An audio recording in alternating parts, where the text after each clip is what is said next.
Bonjour, c'est Ursule encore. On est le 9 mai 2020. Alors je viens sonner la trompette une seconde fois aujourd'hui et je viens nous encourager à demeurer dans le Seigneur. Amen. À avancer dans la direction de Jésus et puis à être zélé pour le Seigneur et à tout faire pour ne pas embrasser les idées du monde, mais demeurer vraiment à ses pieds. Amen. Un peu comme faisait Marie. Voilà, que son nom soit béni. Voilà, aujourd'hui, je reviens sur une vidéo que j'avais fait, à savoir Marie, demeure de louange. Amen. Maison de louange. Amen. Alors, cette vidéo-là, je pense qu'aujourd'hui, ça va faire peut-être la 4e fois que je vais la refaire. À chaque fois, il y a un problème. Et je bénis vraiment le Seigneur parce que quand je l'avais faite, je l'ai écoutée. Il n'y avait pas de problème. Et puis, quand je suis allée la mettre en ligne, il y a une partie, à partir de la 25e minute, qui a été perdue. Je loue le Seigneur pour cette sœur-là, qui m'a contactée, et puis qui m'a fait savoir. Et puis moi, vraiment, ça m'a encouragée. Ça me montre que, bon, elle écoute quand même jusqu'au bout. Amen. Parce que souvent, quand on voit une vidéo de 30 minutes, on se dit, bon, on va couper par-ci, par-là pour écouter. Mais j'ai été vraiment très encouragée. Et je rends grâce à Dieu pour cette sœur-là. Alors, et ce qui fait que, au fait, j'ai essayé de la récupérer à quelque part et bon, j'ai vraiment eu des difficultés avec ce thème-là. Non pas que le thème était un problème, parce que le Seigneur m'a donné des éléments dans la prière pour que je puisse apporter Marie, maison de louange, mais à chaque fois, il y a eu du blocus sur mon chemin pour pouvoir mettre cette vidéo-là en ligne. Et puis finalement, quand je l'avais mise, j'ai dit, hurrah, hurrah. Mais bon, hélas. Alors, je la porte à nouveau. Je vais supprimer la première qui est là. Je vais apporter celle-là à nouveau. Bon, la seule chose, c'est que je ne vais pas la porter de la même manière. Parce que vous savez que chaque vidéo, elle est différente. Quand bien même ce serait le même thème, ce serait apporté différemment. Amen. Mais on a confiance au Saint-Esprit. Parce qu'il est là, il nous dirige, il nous guide. Amen. Alors, que le nom de notre Dieu soit béni. Alors, on revient donc sur...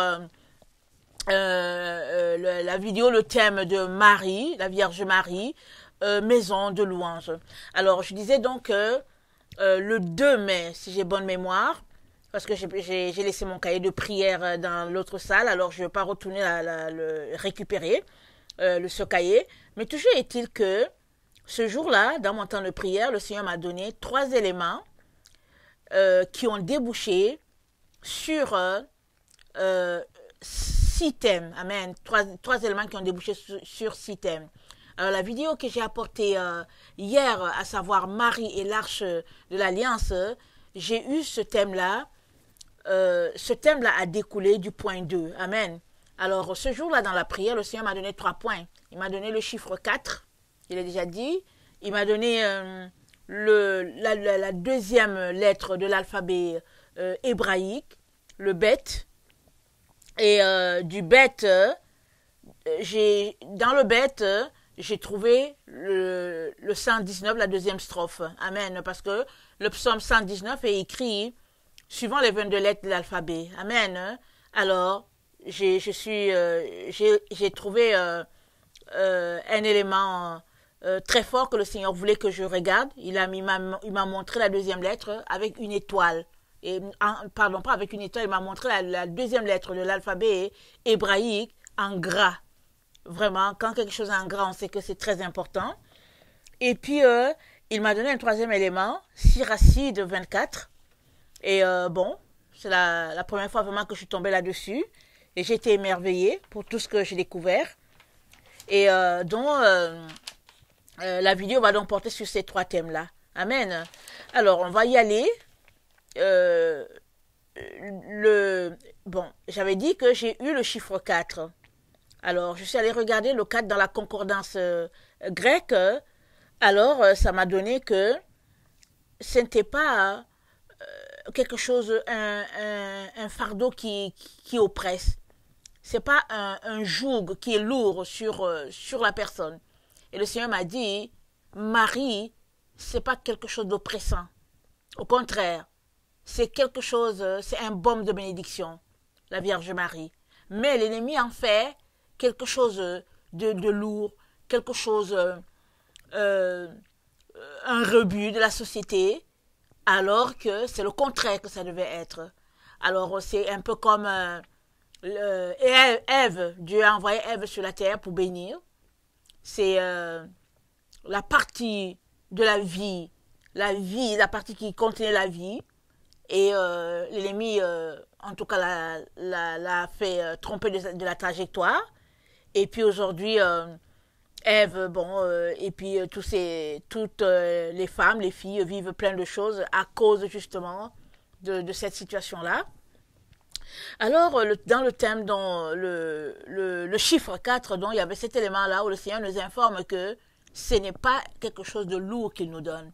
Au contraire, il vient nous bénir en nous rappelant l'importance de pencher notre attention sur cette femme-là, ses valeurs, ce qu'elle a apporté. Amen. Parce que le fruit qu'elle a produit pour toute la terre, c'est un sauveur. Le fruit, il vient d'elle. Il a été planté dans son sein. Et c'est pas parce que c'était n'importe qui a été choisi parmi toutes les femmes, c'est parce que sa vie a fait que quand Dieu a regardé que le temps était venu d'accomplir ce qui a été dit, Dieu a jeté un regard sur la terre, il a vu une femme, une jeune fille de 15-16 ans, il a dit voilà la personne en qui je vais loger. Amen. Alors voilà la femme de grâce que celle-là est, notre chère Marie, la Vierge Marie. Alors le deuxième, je suis allée regarder le chiffre 4 dans la concordance hébraïque, et ça veut dire fruit. Marie, c'est une source de beaucoup de fruits. Elle a produit de fruits. Elle a produit un fruit, le fruit des fruits, un sauveur à l'humanité. Ça, c'est très important. Ce n'est pas quelque chose qu'on peut négliger. Ce n'est pas quelque chose qu'on peut oublier. Alors, arrêtons-nous. Au lieu de dire, par exemple, que non, c'est une femme comme n'importe qui, c'est un être humain. Non. Ne mélangeons pas les choses. À tout Seigneur, tout égard. Il est important donc qu'on donne à chacun ce qui lui revient. Ça, c'est très important. Et ça, c'est un domaine un peu faible dans les dénominations protestantes. Amen. Alors que les catholiques, c'est quelque chose qu'ils comprennent. Et peut-être qu'ils en font, ils débordent. Ça, c'est vraiment entre Dieu et eux. Parce que bon, il faut toujours savoir il faut toujours savoir faire la bonne chose. Hein, alors que le Seigneur aide chacun. Mais en ce qui concerne ceux-là qui protestent, les évangéliques, ou bien ceux-là qui protestent avec toutes les branches qui découlent de cela, il est très important qu'on puisse s'arrêter et régler ce problème-là. Il est très important qu'on puisse s'arrêter et venir s'examiner pour que cette situation ne devienne pas un péché pour nous. Amen. Parce que on a tendance à mépriser les choses que Dieu considère. Et tu ne peux pas venir devant Dieu tu ne peux pas venir devant Dieu et prétendre être en parfaite harmonie avec toi, avec lui, si dans ton cœur, il y a vraiment du mépris envers une personne. Même si ce mépris, c'est envers un enfant, il y a déjà quelque chose qui ne va pas dans ton cœur. Amen. Et maintenant, si ce mépris est envers une personne que Dieu a élevée, arrête-toi et pose-toi des questions. D'où tiens-tu ton mépris? Amen. Il est important de retourner à la source, de s'examiner. Ça, c'est très important. Amen. Alors, le deuxième élément que j'ai reçu ce jour-là dans mon temps de prière, comme j'ai dit, j'ai reçu la deuxième lettre de l'alphabet hébraïque. Alors, je suis allée regarder, ça m'a dit que c'est la lettre bête. B-E-T-H. Il y a différentes manières de l'écrire. Et puis, il y a souvent des manières que l'ordinateur ne peut pas prendre parce que c'est la façon qu'on l'écrit à la main. Et la façon que c'est écrit à la main, c'est sous forme de maison. Amen. Alors, c'est écrit, le bête, c'est une habitation. C'est un temple. C'est la maison de louange. Donc, justement, le thème de Marie, maison de louange, vient de ça, vient de la deuxième lettre de l'alphabet, le bête. Donc, alors, à partir de cette lettre-là, le Seigneur m'a donné de réaliser que Marie est une maison de louange. Regardez, elle est partie vers Élisabeth, sa cousine, et quand Élisabeth a entendu sa voix, l'enfant a tressailli dans son sein, et Élisabeth s'est mise à prophétiser, elle a été remplie de joie. Et Marie aussi, tout de suite après, elle a prophétisé, elle est aussi remplie de joie. Amen. Et quand on regarde la vie de Marie, c'était une femme en tout cas rempli de grâce, parce que l'ange l'a dit. Il a dit, toi à qui une grâce a été faite, le Seigneur est avec toi. Alors ça veut dire beaucoup de choses. Parce que, et Marie a dit, toutes les générations me diront bienheureuse. Et ça c'est vrai. Alors, c'est écrit noir sur blanc que toutes les générations lui diront bienheureuse. J'espère que tu fais partie de ceux-là qui lui disent bienheureuse. Que tu ne fais pas partie des gens qui disent que, bon, c'est du n'importe quoi, et puis c'est un être humain comme tout le monde et tout. J'espère que tu fais partie des personnes qui la disent bienheureuse. Amen. Parce que il est important qu'on rende la gloire à qui de droit. Amen. Ça, c'est très important. Amen. Alors, comment se fait-il que, aujourd'hui dans notre monde, même quand les gens ne sont pas chrétiens, on parle des gens qui sont passés dans le monde et qui ne sont pas chrétiens. Exemple, on se retrouve à parler de Gandhi, on parle des gens vraiment qui n'ont rien à voir avec Dieu. Et une personne qui a produit un fruit palpable, un fruit qui sauve toute l'humanité, on ne fait que la rabâcher, on ne fait que la piétiner, on ne fait que la traiter de toutes les manières possibles. Non, Dieu ne peut pas être content de ça. Il est très important qu'on s'arrête là-dessus. Amen. Alors, le troisième, dans le bête, la deuxième lettre de l'alphabet, le Seigneur m'a montré, d'abord, excusez-moi, la deuxième lettre de l'alphabet, ça veut dire habitation, ça veut dire maison, ça veut dire maison de louange. Alors, je vous recommande de regarder Genèse 12, le verset 8, aussi 1 Corinthiens 3, le verset 16 à 17. Je ne vais pas m'arrêter là et je vais continuer là-dessus parce que, comme je vous ai dit, j'ai vraiment eu de la difficulté. Je pense à ma 4e tentative d'apporter ce thème-là. Alors, le deuxième élément que j'ai trouvé dans le bête, c'est le psaume 119, la deuxième strophe.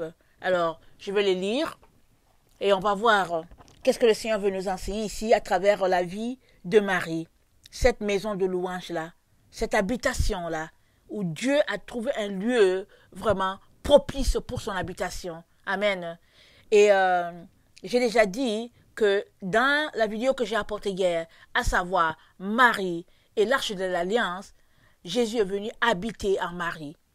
L'habitation, Jésus a habité là. C'est là que la lumière a été tissée dans le sein de Marie pour recevoir le Sauveur du monde, Dieu en personne. Ça, c'est très important. Amen.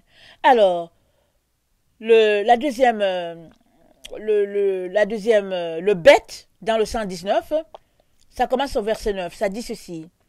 Comment le jeune homme rendra-t-il pur son sentier en se dirigeant d'après ta parole? Je te cherche de tout mon cœur. Ne me laisse pas égarer loin de tes commandements. Amen. Je serre ta parole dans mon cœur afin de ne pas pécher contre toi. Béni sois-tu, ô Éternel. Enseigne-moi tes statuts. Enseigne-moi tes statuts. De mes lèvres, j'énumère toutes les sentiers de ta bouche, toutes les sentences, de ta bouche. Je me réjouis en suivant tes préceptes, comme si je possédais tous les trésors. Je médite tes ordonnances. J'ai tes sentiers sous les yeux. Je fais mes délices de tes statuts. Je n'oublie point ta parole. Fais du bien à ton serviteur pour que je vive et que j'observe ta parole. Je ne sais pas si j'ai déjà dépassé. Attendez, c'est 8. Donc, voilà, je fais mes délices de tes statuts. Je n'oublie pas ta parole. Donc, voilà, alors, quand on regarde cette strophe-là, alors, on se rend compte que Marie, vraiment, a rempli toutes ces conditions-là. Il dit, ça commence par comment est-ce que le jeune homme va rendre ses sentiers purs? Et Dieu nous dit, elle a été trouvée pure. Une grâce lui a été accordée de porter le Sauveur de l'humanité. Alors, elle a cherché Dieu dans son cœur et elle l'a trouvé parce qu'elle a été visitée par Dieu lui-même. Et c'est une personne qui a serré la parole de Dieu. C'est une personne dont les lèvres ont énuméré les sentences du Très-Haut. Alors, Dieu a regardé et il lui a bien rendu. Amen. et il est venu la visiter. Et il a fait sa demeure en elle. Il a trouvé que voici l'endroit propice, où je peux me reposer. Ça, c'est très, très important à considérer. Amen. Alors, on ne peut pas négliger certaines choses. Pourquoi? Parce que Dieu a considéré cela et c'est éternellement. Éternellement. Ce n'est pas parce que toi, tu bafoues cette situation-là que ça ne va pas continuer éternellement. Dieu vient te donner la possibilité d'être du côté où se trouve la fête, d'être du côté là où se trouve la joie, au lieu de te retirer et de dire des choses qui ne sont pas. Il est important que tu places que tu places les points sur leurs i. Amen. Vous savez que sur la terre, nous sommes tous en mission. Il n'y a personne sur cette terre qui n'est pas en mission. Alors, étant en mission sur la terre, quand tu trouves quelque chose qui est bien, tu le prends, tu le mets dans ton sac. Amen. Si c'est pas bon, tu le jettes. C'est comme ça. Et à la fin de ta vie, Dieu lui-même, il va pouvoir être le juge. Et il va dire, oui, tu as bien fait. Amen. Parce que toi, ton travail à toi, c'est de te frayer le chemin dans toute cette forêt-là pour pouvoir trouver la lumière, connecter à la lumière, retourner à la lumière qui est Dieu. Amen. Alors, si toi, tu as grandi dans un environnement peut-être où les choses étaient erronées, il est très important qu'aujourd'hui, marchant avec le Seigneur, voulant grandir, tu puisses faire le tri. Amen. Dans ce qui est à prendre et dans ce qui est à laisser. C'est à toi de trier et de mettre ce qui est bon dans ton sac. Ça, c'est très important. Et le Seigneur te fait savoir que l'histoire de la Vierge Marie, c'est quelque chose de bon et même de très bon parce que Dieu a jugé cela bon. Alors, il est hors de question que toi, tu le juges de manière contraire. Ça, c'est très important. Alors, donc, l'autre élément que j'aimerais apporter, c'est dans Sirachide 24. Je vais le lire par la grâce de Dieu. J'espère qu'on va pouvoir passer à travers cela. Alors, Sirachide, je le trouve dans la Tobe, la Bible Tobe, et je vous conseille soit d'avoir cette Bible-là, ou bien d'aller regarder sur Internet. Tant que nous avons encore Internet, on ne sait pas qu'est-ce que l'avenir nous réserve. Amen. Pour nous qui cherchons le Seigneur. Parce qu'il y aura deux groupes de personnes sur la terre. Amen. Mais ce sera déterminé en fonction de ceux qui suivent Jésus et ceux qui ne suivent pas Jésus. Parce que ceux qui suivent Jésus seront maltraités. Ils vont connaître des moments difficiles. Amen. Alors il est donc très important que tu puisses ceindre tes reins maintenant déjà. Très important. Amen. Alors, Sirachide 24. La sagesse proclame son propre éloge. Au milieu de son peuple, elle révèle sa fierté. Dans l'assemblée du Très-Haut, elle ouvre la bouche, et devant sa puissance, elle se montre fière. Je suis sortie de la bouche du Très-Haut, et comme une vapeur, j'ai recouvert la terre. J'habitais dans les hauteurs du ciel, et mon trône reposait sur la colonne de nuée. Le cercle du ciel, je l'ai parcouru moi seul. Je l'ai marché dans la profondeur des abîmes, sur les vagues de la mer, et sur la terre entière. Sur les peuples et toutes les nations s'étendait, sur tous les peuples et les nations s'étendait mon pouvoir. Parmi eux, tous, je cherchais où reposer. En quel territoire pouvais-je m'installer? Alors le Créateur de toutes choses m'a donné un ordre. Celui qui m'a créé a fixé ma demeure. Il m'a dit, en Jacob, établis ta demeure. En Israël, reçois ton patrimoine. Avant que le temps ne commence, il m'a créé. Et pour les siècles, je ne cesserai pas d'exister. Dans la demeure sainte, j'ai officié en sa présence. Et c'est ainsi qu'en Sion, je me suis fixé. Dans la ville bien-aimée, il m'a aussi fait reposer. Et dans Jérusalem, j'exerce mon empire. Je me suis enraciné dans un peuple illustre. Dans la portion du Seigneur se trouve mon patrimoine. J'ai grandi comme un cèdre du Liban et comme un cyprès dans les hauteurs de l'Hermon. J'ai grandi comme un palmier d'Engedi, comme les plants de laurier rose à Jéricho, comme un bel olivier dans la plaine, et comme un platane j'ai grandi. Comme la cannelle et le baume aromatique, comme la myrrhe de choix, j'ai exhalé mon parfum, comme du galbanum, de l'oxyne et du stacte, comme une nuée d'encens dans la demeure. Comme un térébinthe, j'ai déployé mes rameaux, et mes rameaux sont pleins de grâce et de majesté. Comme un vigne, j'ai produit des pousses gracieuses, et mes fleurs ont donné des fruits de gloire et de richesse. Venez à moi, vous qui me désirez, et rassasiez-vous de mes fruits, car mon souvenir l'emporte en douceur sur le miel, et ma possession sur le rayon de miel. Ceux qui me mangent auront encore faim, et ceux qui me boivent auront encore soif. Celui qui m'écoute ne connaîtra pas la honte, et ceux qui travaillent avec moi ne pécheront point. Pour cela, c'est le livre de l'alliance du Très-Haut, la loi que Moïse nous a prescrite, pour être le patrimoine des assemblées de Jacob.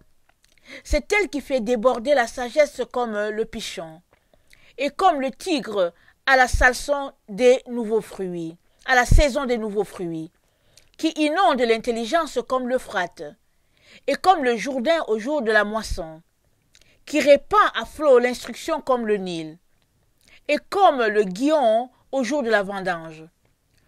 Le premier n'a jamais fini de la connaître, tout comme le dernier n'en touchera jamais le fond, car sa pensée est plus vaste que l'océan, et ses desseins plus profonds que le grand abîme. Et moi j'étais comme un canal qui dérive d'un fleuve, comme un aqueduc entrant dans un jardin. Je me suis dit, je vais arroser mon jardin, je vais inonder mon parterre, et voici que mon canal est devenu un fleuve, et que mon fleuve est devenu une mer. Je veux encore faire briller l'instruction comme l'aurore, et au loin diffuser sa lumière. Je veux encore répandre l'enseignement comme une prophétie, et le léguer aux générations futures. Voyez, ce n'est pas pour moi seul que j'ai peiné, mais pour tous ceux qui cherchent la sagesse. Amen. Alors c'est sagesse qui parle ici. Et Marie a fait de sagesse sa compagne. Marie a marché selon la sagesse divine. Et quand on lit, au fait, Siracide 24, ça nous fait beaucoup référence à Proverbe 8. Et Marie a marché avec sagesse. Elle a fait de sagesse son amie. Si bien que le Seigneur te donne une référence qui est là. Parce que c'est pas tout le monde qui cherche la sagesse divine aujourd'hui. Beaucoup cherchent la sagesse de ce monde, la sagesse orientale. Mais Marie a cherché la sagesse de Dieu. Et Dieu l'a visitée. Si bien que son fruit s'est répandu. Et c'est parti comme un fleuve. Et après, c'est devenu comme un jardin, comme une mer. Et puis, l'instruction s'est rendue la lumière qui diffuse. Et cette lumière, c'est Jésus.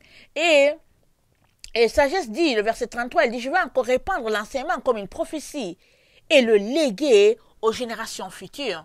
C'est-à-dire, je ne sais pas en quel siècle ça a été écrit. Et sagesse veut léguer ça à nous, aux autres qui arrivent. Il est donc très très important que nous puissions nous arrêter et réaliser que quand on se connecte à la personne qui a l'onction, toi aussi tu as l'onction. Si tu te connectes à ceux-là qui ne font que se présenter comme les ennemis de Dieu, tu vas faire partie des ennemis de Dieu. Et le Seigneur vient ici t'interpeller à te connecter à la vérité, à la lumière, à la sagesse. Ça, c'est très, très important. C'est une affaire de chaîne. Amen. Tout marche par chaîne. Alors, les enfants de Dieu, ils sont connectés les uns entre eux, les vrais enfants de Dieu, et ceux de Satan aussi sont connectés entre eux. Où te trouves-tu? De quel côté tires-tu ta source d'eau? Alors, si tu tires ça du côté du Seigneur, comme tu le dis, il faut que ta bouche le confesse, mais aussi que ta vie, ce que tu dis des autres.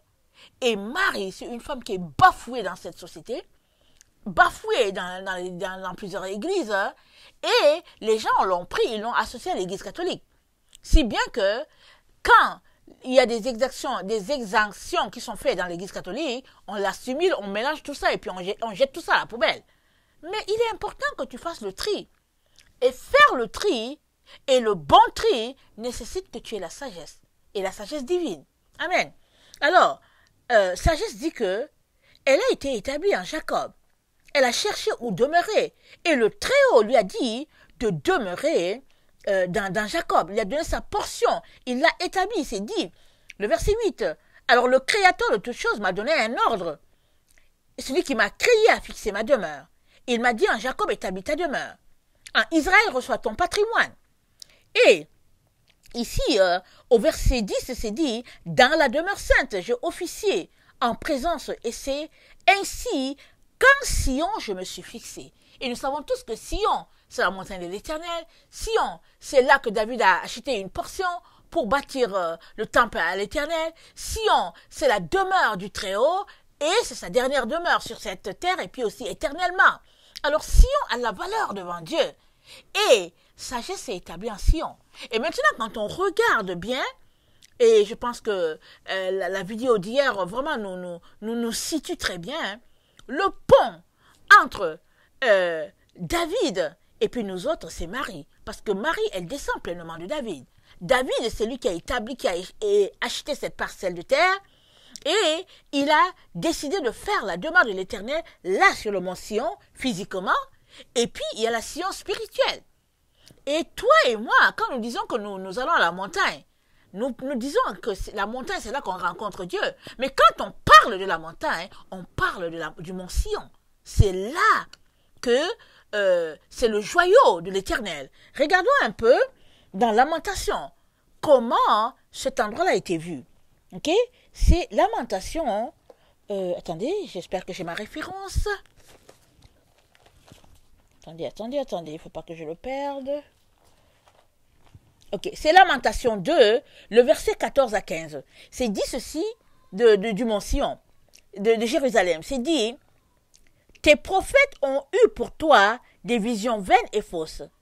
Ils n'ont pas mis à nu ton iniquité, afin de détourner de toi la captivité. Ils t'ont donné des oracles mensongers et trompeurs. Tous les passants battent des mains sur toi. Ils sifflent, ils secouent la tête contre la fille de Jérusalem. Est-ce là cette ville qu'on appelait une beauté parfaite? La joie de toute la terre? Voilà un peu comment était vue Jérusalem. Et Jérusalem est bâtie sur le mont Sion. Alors Dieu dit, à cause de tout ce que Jérusalem a fait, Dieu dit, les passants, hein, ils regardent cette ville et ils disent, est-ce là cette ville qu'on appelait une beauté parfaite? La joie de toute la terre. Alors c'est pas pour rien que Dieu, quand il veut parler de beauté, quelque chose de parfait, quelque chose de saint, il parle de Jérusalem. Et Marie, elle est le pont. Elle descend de David. Elle est venue, elle descend de David, et le Seigneur, le Sauveur de l'univers, a logé dans son sein. Là, elle qui est en Sion, qui représente Sion. Amen. Donc, le Seigneur veut nous amener plus loin. Souvent, on veut aller plus loin, mais il y a des choses qui nous empêchent d'aller. Il y a des comportements. Il y a des barrières. Il y a des choses qui nous limitent et qui viennent voler nos bénédictions. Si bien que on reste là, on fait du surplace. Ou bien on piétine. Et le Seigneur veut ouvrir nos horizons. Tu es libre de dire que oui, tu veux grandir ou pas. Mais le Seigneur ne te force pas. Comme dans la vidéo, il a dit, Marie, le chalet au pied de la montagne. Tout le monde cherche à grimper la montagne parce que c'est là qu'il se trouve Dieu. Je veux monter sur la montagne, c'est là qu'on rencontre Dieu, comme on aime chanter. Mais quand on monte sur la montagne, on a besoin de se ressourcer. Il y en a qui s'en vont sur la montagne et à un moment donné, ils se rendent compte qu'ils ne peuvent pas aller parce que soit ils se sont foulés la cheville, il faut qu'ils reviennent au pied du chalet. Ou bien ils montent et il fait très froid, ils se disent qu'on n'est pas assez équipé. On revient encore s'équiper. Ou bien ils montent et ils se disent, ah, c'est compliqué. Et ils reviennent se rafraîchir. Et le Seigneur te propose, il te dit, il y a un chalet au pied de la montagne. Tu es libre d'aller à ce chalet ou pas. Mais si tu veux grimper ta montagne, il te dit, voici, voici cette possibilité-là. Voilà cette option-là qu'il te donne. Maintenant, si tu te dis que bon, je suis game, comme on dit, comme disent les enfants, que non, je suis capable, je ne veux rien savoir, libre à toi. Tu ne diras jamais à Dieu qu'il n'a pas pourvu pour que tu puisses arriver à ton sommet. Amen. C'est très important à considérer. Amen. Alors, tout cela pour dire que Dieu ne parle pas pour rien. Tout a un sens pour lui. Et, je vais finir avec cela, quand on regarde dans Apocalypse 14, ceux-là qui ont été sauvés, qui ont été rachetés de la terre, les 144 000 qui ont été marqués, qui eux aussi ont marqué d'autres personnes, c'est dit, on les a vus sur le mont Sion. C'est ça qui est dit. Donc, le mont Sion, quelque chose de très important pour Dieu. Sagesse a demeuré sur la mont Sion. Marie a fait de sagesse. Marie est venue, elle a logé dans sagesse, elle a fait sa demeure dans sagesse. Et c'est comme ça que elle a pu prospérer spirituellement. Elle a pu rendre son esprit pur, vierge, de manière à recevoir la bénédiction de Dieu et de produire le fruit qui va sauver toute l'humanité. Dieu nous donne un exemple. Veux-tu suivre cet exemple? Veux-tu aller puiser dans cet exemple? Parce que c'est trop grave ce qui se passe. Les gens s'en vont puiser chez des philosophes, des gens qui n'ont même rien à voir avec Dieu. Mais celle-là, les gens lisent juste sur elle l'histoire de la naissance du Christ. On dit comment les mages sont venus un peu, et avant cela on dit que oui, l'ange est venu avertir Marie, et puis ça s'arrête là. Pour plusieurs églises, on le lit peut-être une fois l'année, et puis on peut le lire 2 fois dans les 2 semaines qui vont suivre, et puis ça s'arrête là.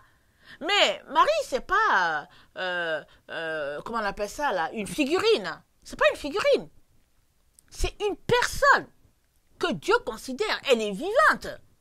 Parce que ceux qui sont morts dans le Seigneur ne sont pas morts. Et en ce temps où nous nous trouvons, Marie, elle est incontournable. Elle est une incontournable. Ça, il faut que tu le saches. Maintenant, il faut que tu ailles voir Dieu. Il faut que tu ailles voir Dieu. Il faut que tu grandisses. Amen. Donc voilà, je vais m'arrêter là pour aujourd'hui. Et puis, je vais prier que le Seigneur vraiment nous donne de pouvoir recevoir tout ce qu'il a pour nous, d'aller le voir, de le questionner, et puis il ne manquera pas de nous enseigner. Parce qu'il dit, si tu frappes, il va ouvrir, si tu demandes, tu recevras, et si tu cherches, tu vas trouver. Amen. Je viens t'encourager à prendre cette option-là, afin que les écailles puissent tomber de tes yeux, et que tu puisses prospérer à tous égards. Amen. Que le nom de notre Dieu soit béni. Voilà, je vous aime beaucoup et Dieu davantage. Maranatha, merci.